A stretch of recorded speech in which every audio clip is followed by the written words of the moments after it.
Bonjour à toutes et à tous. Bonjour à tout le monde. Donc on continue notre étude de la Mishnah des Mishnayot Pirkei Avot, n'est-ce pas, les maximes de nos pères. Et donc on est ici à la Mishnah numéro 2. Alors, Shimon Hatzadik Haya Mishiyare Knesset Agdola.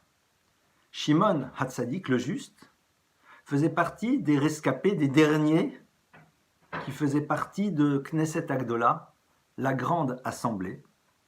Waya Omer, il disait Al Shlosha Dvarim Haolam Omed. Sur trois choses, l'univers tient.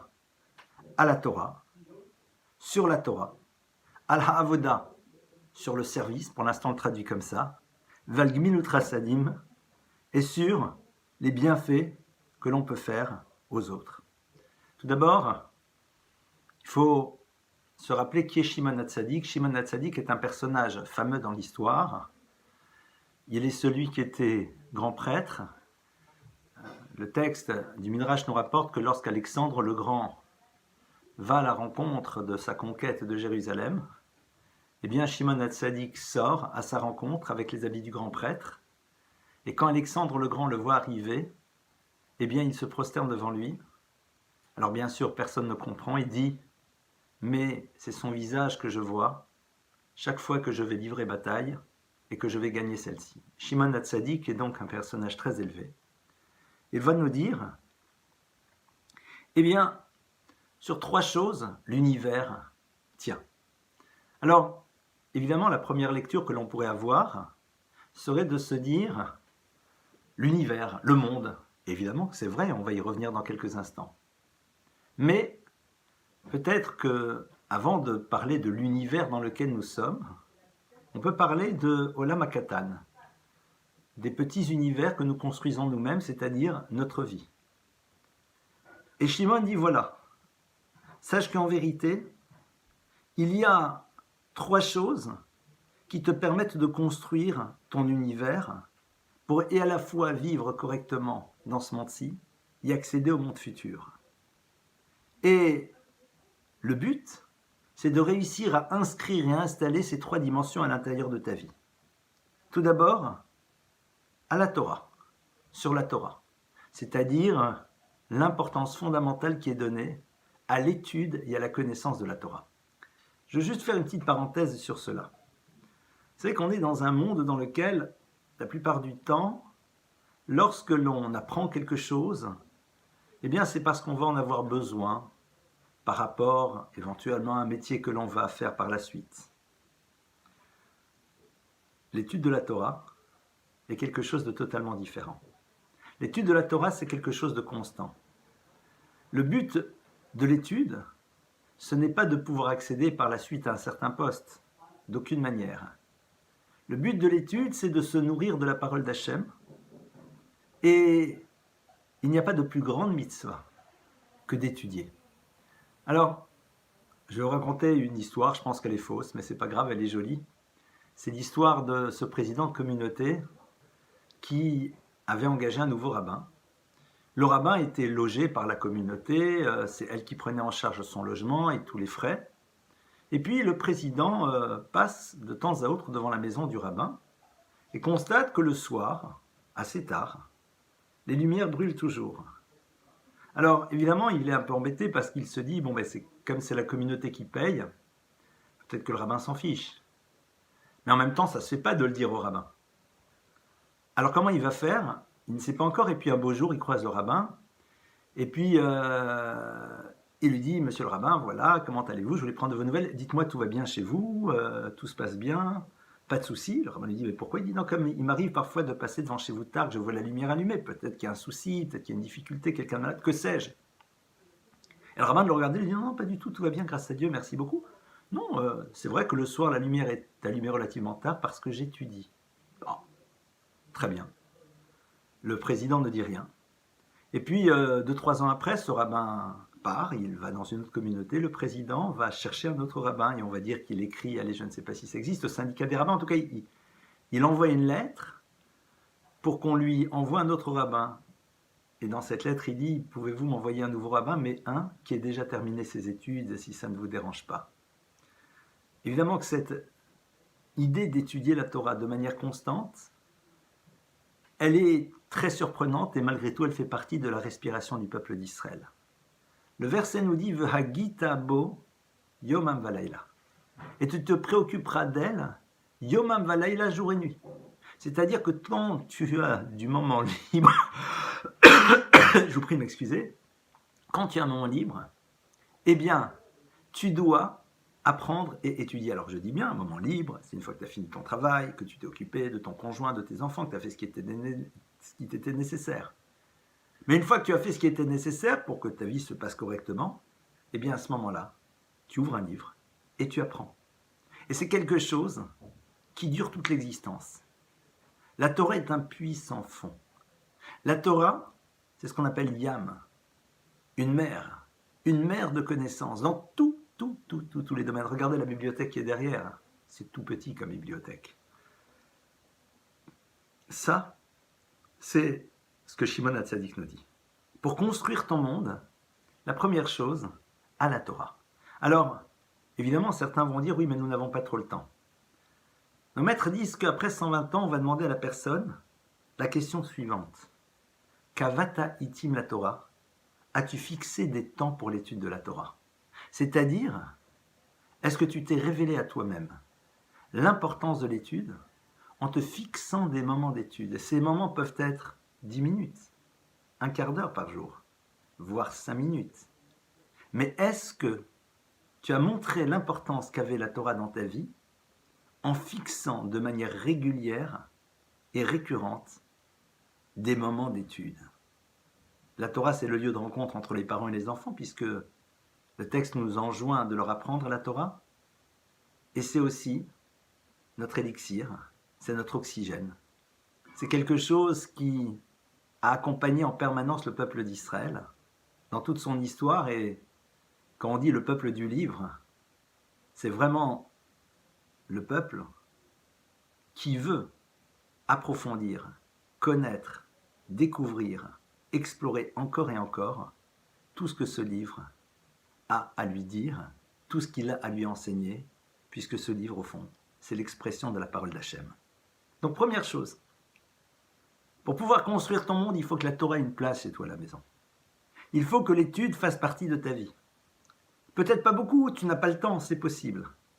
Mais que ce soit quelque chose qui ait sa place, quelque chose qui fasse partie de ton programme d'existence. Deuxièmement, eh bien, ça va être à Avoda. Avoda, c'est le service. Traduit de manière différente, la Avoda, c'est l'accomplissement des mitzvot. C'est-à-dire que tu veux construire ton monde, mais à l'intérieur de ta vie, l'accomplissement des mitzvot. Vous savez, la grande difficulté qu'on a aujourd'hui, c'est que, comme malheureusement beaucoup de personnes n'ont pas été habituées, alors pour elles, ça leur semble extrêmement difficile, et on peut le comprendre. Quand tu as grandi dans un monde dans lequel l'idée de tous les matins mettre tes téphilines pour un homme, l'idée de faire une bénédiction avant de consommer de la nourriture, d'en faire une après avoir consommé de la nourriture, eh bien, est quelque chose qui peut nous sembler étrange. Mais au fond, si on regarde, on a pris d'autres habitudes. L'habitude de regarder BFM, l'habitude de faire du sport. C'est-à-dire qu'on est parfaitement capable d'inscrire à l'intérieur de notre vie un certain nombre de choses de manière régulière et récurrente.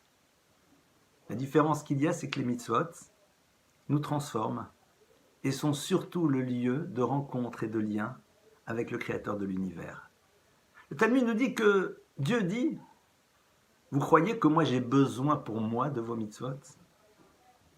Évidemment que on ne transforme rien chez Dieu à travers l'accomplissement de celle-ci.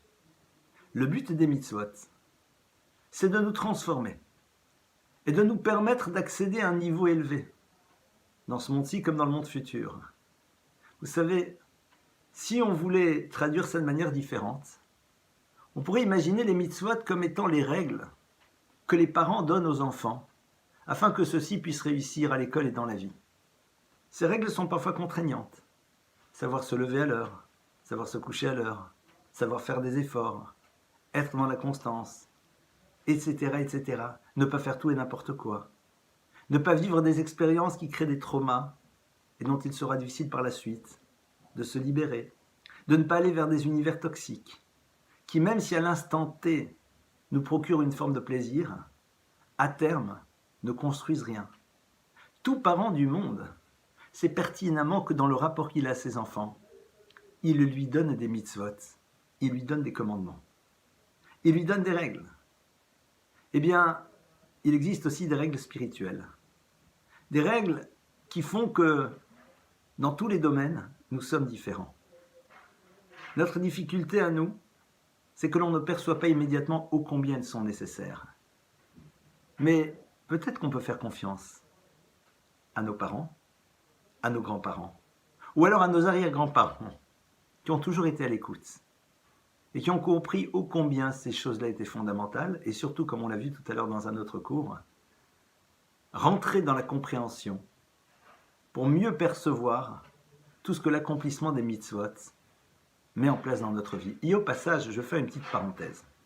Souvent les gens disent « Ouais, mais attends, je ne vais pas être religieux, je ne vais pas faire les mitzvot. » Je leur dis maintenant, si tu réfléchis,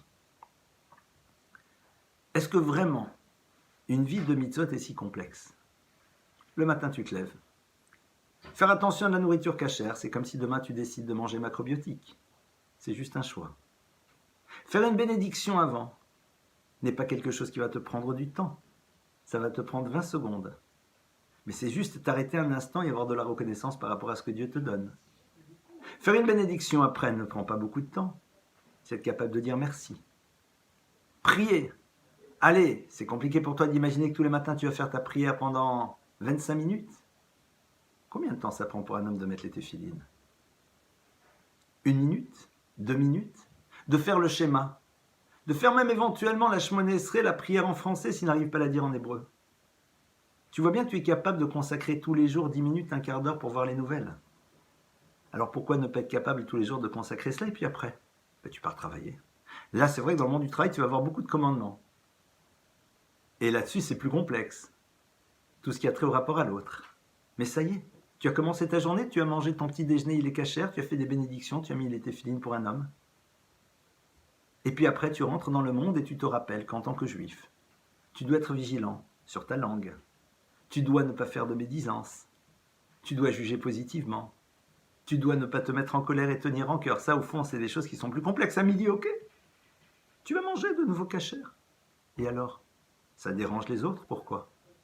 Quelque part, si tu leur disais que ce n'est pas un problème de cache-route, mais c'était un problème de régime, ça ne les dérangerait pas. Ah, c'est vrai que ça m'empêche d'aller kiffer. La question est de savoir où se situent véritablement les choses essentielles dans ma vie. Est-ce que juste le plaisir de mon corps représente une valeur en tant que telle, ou c'est quelque chose que je suis capable de remettre à sa place? Et puis tu continues ta journée. Tu vas faire la prière de l'après-midi, la prière du soir, ça prend peu de temps. Tu rentres à la maison, tu manges de nouveau cachère, voilà, tu as une journée entière qui s'est passée, dans laquelle tu étais un juif, qui en effet a accompli les mitzvot, jour après jour. Ah, vous allez dire, il y a Shabbat, c'est vrai. Shabbat, c'est une chose à laquelle il faut s'habituer, mais quand on y a goûté, généralement, on préfère y rester. Les fêtes, est-ce qu'il y en a véritablement tant que cela? Ah, mais j'ai des rendez-vous. Est-ce qu'on n'est pas capable, de temps en temps, de faire des parenthèses par rapport à des rendez-vous plus importants? On sait très bien qu'on est capable de le faire. Si ces choses sont pour nous intéressantes, si pour nous ces choses sont importantes, et si ces mitzvot sont à la fois la connexion que nous avons avec le Créateur de l'univers, avec notre histoire, avec nous-mêmes, et qu'elles nous amènent à nous transformer. La grande difficulté qu'on a, c'est qu'on a peur. On a peur du qu'en dira-t-on. On a l'impression qu'on va maintenant faire partie d'un monde et qu'on ne fait pas partie d'un autre univers ou plus partie. Mais vous savez, il y a un grand principe. C'est que si l'univers dans lequel nous étions ne nous accepte pas, lorsque l'on change un tant soit peu, est-ce que véritablement ça nous intéresse d'être aimé d'un monde qui ne nous aimera que quand nous fonctionnons comme il le désire? Si à un moment, l'autre est dérangé parce qu'à un moment je lui propose tel ou tel restaurant, ou alors parce qu'il me voit faire une bénédiction, pourquoi ça le dérange? Quelque part, ça le remet en cause, parce qu'il voit que j'ai inscrit à l'intérieur de ma vie une dimension nouvelle. Et on est dans un monde dans lequel, malheureusement, on a inscrit dans l'esprit des gens le fait qu'être fidèle à sa tradition, être fidèle au commandement est quelque chose de has-been. C'est pas ça qui est le plus important. C'est pas ça qui a le plus d'importance. Pensons-nous vraiment que Maïmonide, que tous ces grands penseurs de la tradition juive qui ont donné tellement d'importance à l'accomplissement des mitzvot, n'avaient rien compris, qu'ils étaient complètement à côté de la plaque, et que comme par hasard, nous, dans notre ignorance souvent importante, eh bien nous avons compris et nous sommes capables de dire qu'au fond, c'est du n'importe quoi. Il n'y a aucune forme de jugement. Mais c'est vrai que ce sont des choses auxquelles il y a lieu de réfléchir et de nous inscrire à l'intérieur de ce que l'on appelle Avoda. Avoda, c'est la deuxième dimension pour créer notre univers, créer le lien avec Hachem à travers l'accomplissement des mitzvot. Et puis après, le troisième, Gmilut Chassadim. Alors Gmilut Chassadim, c'est un terme qui est très intéressant parce que Gomel, c'est sevrer. Le texte de la Torah nous dit que Abraham a fait un grand festin, Beyom Higgamel at Yitzhak, le jour où Yitzhak a été sevré. Chesed, c'est faire du bien, faire preuve d'altérité. C'est quoi Gomel Chesed? Alors, Gmilut Chassadim, c'est créer un monde dans lequel on veut que l'autre soit sevré, c'est-à-dire donner à l'autre tout ce dont il a besoin pour ne plus avoir besoin de nous, non pas parce qu'on n'a pas envie de lui donner, mais parce qu'on lui a donné son autonomie, par exemple. Gomel Chesed, disent nos maîtres, ce n'est pas la tzedaka, ce n'est pas la charité. Gmilut Chassadim, c'est la capacité que l'on a avec son corps, avec la totalité de nous-mêmes, de faire preuve de bonté, d'altérité. Gomel Chesed, c'est quoi? C'est se préoccuper de l'autre. C'est l'appeler au téléphone. C'est lui rendre service. C'est lui proposer un coup de main. C'est répondre présent lorsque l'on voit qu'il a besoin de nous. Gomel Chesed, c'est un état d'esprit. Un état d'esprit, je vais vous donner l'expression de cette dimension-là de manière très concrète, comme cela existe entre autres beaucoup en Israël, un petit peu en France, mais beaucoup en Israël. Il y a ce que l'on appelle l'univers des Gmar. Gmar, c'est Gomel Chesed. Exactement ce que nous sommes en train de voir. C'est quoi un Gmar?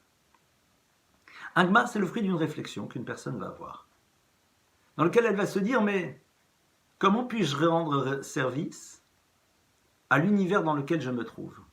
Et je vais vous donner des exemples qui vont vous faire sourire, mais qui montrent bien c'est quoi cette idée de Gomel Chesed.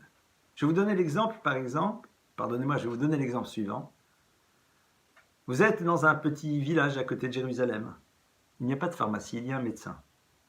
Alors le Gmar, c'est décider que l'on achète les médicaments, plein, toutes sortes. Et lorsque quelqu'un va voir le médecin et que le médecin lui donne une ordonnance, alors la personne vient avec son ordonnance, évidemment la personne qui s'occupe du Gmar va appeler le médecin pour être sûr que c'est bien cela qu'il a prescrit, parce qu'il faut quand même verrouiller. Et va lui donner les médicaments, il est minuit le soir, l'enfant a besoin d'antibiotiques. Et cette personne, par la suite, ira acheter ses propres médicaments et les rendra. Vous imaginez un petit peu, il est minuit, on a besoin de quelque chose. Eh bien, on peut toquer à une porte. Il y a ce que l'on appelle le Gmar. Motzet, des sucettes de bébés. Parfois, il y a des bébés qui ont besoin de leur petite sucette, c'est leur tutude pour dormir, et puis ils la perdent, et puis elle n'est plus là. Et c'est la panique à bord. On va chez quelqu'un, il nous le donne. Il y a des Gmar dans tous les domaines, Gmar d'argent. Gmar de prêt, et je ne vais pas m'étendre de trop là-dessus, évidemment, Gmar de prêt de perceuse. Pas tout le monde a les moyens d'avoir une perceuse, et on n'a peut-être pas besoin d'une perceuse tous les jours, mais j'ai aujourd'hui besoin d'une perceuse, je sais que là-bas, je peux emprunter une perceuse. Etc., etc. Le Gmar, c'est l'expression de la Gmilut Chassadim, c'est-à-dire de la réflexion que l'on va avoir sur ce que l'on peut apporter à toutes les personnes qui sont autour de nous. Et il suffit de faire preuve d'un peu d'imagination. Et on va découvrir que l'on est capable de faire énormément de choses. Un exemple très simple. Vous allez organiser quelque chose, vous avez besoin de beaucoup de nappes. Vous allez dans un Gmar dans lequel on vous prête des nappes toutes propres. Vous les rendez telles quelles. Pas la peine de les laver, la personne va les laver. Etc., etc., etc. Construire ton propre univers, c'est aussi à condition qu'il y ait à l'intérieur de lui cette Gmilut Chassadim, c'est-à-dire cet état d'esprit dans lequel on essaye de réfléchir en permanence à ce qu'on peut apporter aux autres, à ce qu'on peut leur donner, à la manière dont on peut être le support du bien-être. de toutes ces personnes que l'on rencontre dans notre vie. Ça, c'est donc la première lecture que l'on va faire de ce texte. Autre chose, évidemment, cette notion-là parle aussi de l'univers dans lequel nous sommes, c'est-à-dire le grand univers. Un univers ne peut fonctionner que dans la mesure où ces trois notions sont présentes. C'est-à-dire, la Torah nous dit, sache qu'un monde dans lequel tu n'as pas une référence absolue, comme la Torah, un monde dans lequel tu ne te préoccupes pas de ce que l'on attend de toi, un monde dans lequel tu ne te préoccupes pas de l'autre, est un monde qui ne tient pas. On a tous besoin d'une référence. Malheureusement, on est dans un monde dans lequel souvent les références sont à géométrie variable. On le voit, elles se transforment. La Torah est une référence qui traverse l'histoire. Elle est valable pas que pour le peuple d'Israël, elle est valable pour l'humanité. Si tant est que l'humanité soit d'accord d'être à l'écoute du message qu'elle a à lui proposer. Le monde des mitzvot, c'est tout simplement inscrire dans notre vie cette idée qu'en tant qu'être humain, nous sommes des êtres particuliers. Regardez, c'est extraordinaire, je suis en train de vous parler. Est-ce que j'ai besoin de faire un effort pour cela? Non. Un animal va meugler, va mugir, que sais-je. Par contre, un être humain veut exprimer une idée. Je ne réfléchis même pas au positionnement de mes lèvres, à la manière dont ma langue va s'organiser à l'intérieur de ma bouche. Les gutturales et ce que vous voulez, non. Tout s'organise de manière incroyable, c'est d'ailleurs ce que l'on dit, que l'humain a été fait, que Dieu a insufflé dans l'humain, Nishmat Raïm, un souffle de vie. Il s'agit de la force de la parole. Lorsque l'on prend conscience de la dimension particulière et spécifique de l'être humain, évidemment que l'on va s'interroger sur la relation que l'on doit avoir avec celui qui est à l'origine de tout, et que ce soit le peuple d'Israël, comme les nations du monde, chacun et chacune d'entre nous est invité à réfléchir sur ce que Dieu attend de lui, à l'intérieur de l'univers dans lequel il se trouve. Et puis après le troisième point, Gomel Chesed, un monde dans lequel on est dans cette préoccupation de l'autre, un monde dans lequel ce qui nous importe, c'est de savoir qu'est-ce qu'on peut apporter aux gens que l'on croise, à toutes ces personnes qui passent dans notre vie et à qui on peut donner quelque chose. C'est un monde dans lequel l'égoïsme n'est pas présent, un monde dans lequel la notion du moi n'est pas au centre de notre existence. Vous allez dire c'est utopique. Peut-être, et malgré tout je ne le pense pas. Vous savez, je vais vous raconter une histoire vraie. Il y a quelques années de cela, une jeune femme qui était extrêmement malade, s'est mis comme défi de faire en telle sorte que l'on relance à nouveau de manière très forte la vigilance que l'on doit avoir par rapport à la parole, de ne pas dire de médisance. On va dire c'est utopique. Comment peux-tu? En plus, tu n'es pas dans le meilleur état physique. Et malgré tout, elle a réussi à accomplir des choses incroyables. On ne doit pas penser que les choses sont impossibles. On ne doit pas s'enfermer dans le fait que la société ne peut pas changer. Une société peut changer dans la mesure où chacun des composants de cette société décide là où il se trouve de changer, mais de manière pérenne, et d'inscrire dans sa vie ces trois dimensions. Quelle est ma référence?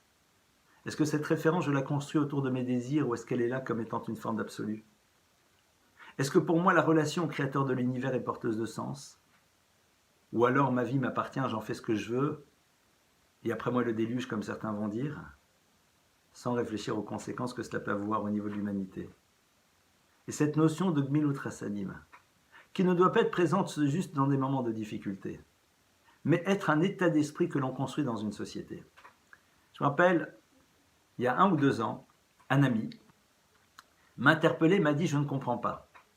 Quand dans la communauté, on est en train de faire des quêtes et on fait des levées de fonds pour les gens de la communauté, c'est peut-être pas très sympa.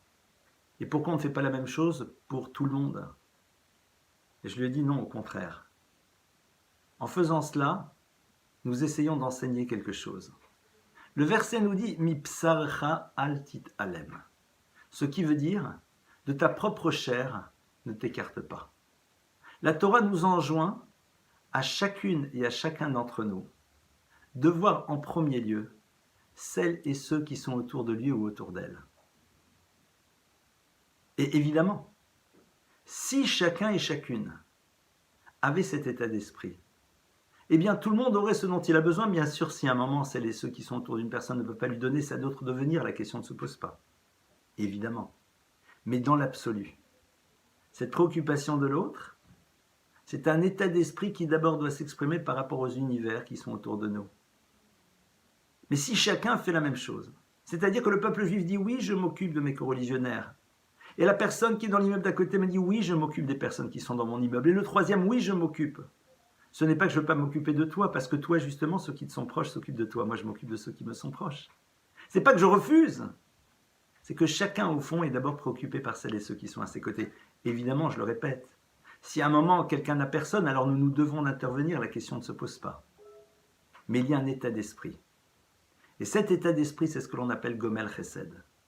Gomel Chesed qui n'est pas l'enfermement à l'intérieur de clubs, mais qui est tout simplement apprendre que chacun, là où il se trouve, doit s'interroger sur les besoins de son entourage. Le monde se tient sur ces trois piliers. Sur une Torah qui est une référence absolue, sur les mitzvot qui sont le lieu de rencontre avec le Créateur et l'interrogation que l'on a sur le sens de notre vie, et sur le fait que si nous sommes des êtres humains avec tellement de particularités, c'est que nécessairement nous avons un rôle à jouer, et chacun doit jouer un rôle différent, les juifs comme les non-juifs. Et après, créer une société de Gomel Chesed, dans lequel ce qui nous intéresse est de réfléchir à ce dont l'autre a besoin et de savoir de quelle manière nous pouvons répondre à ce besoin.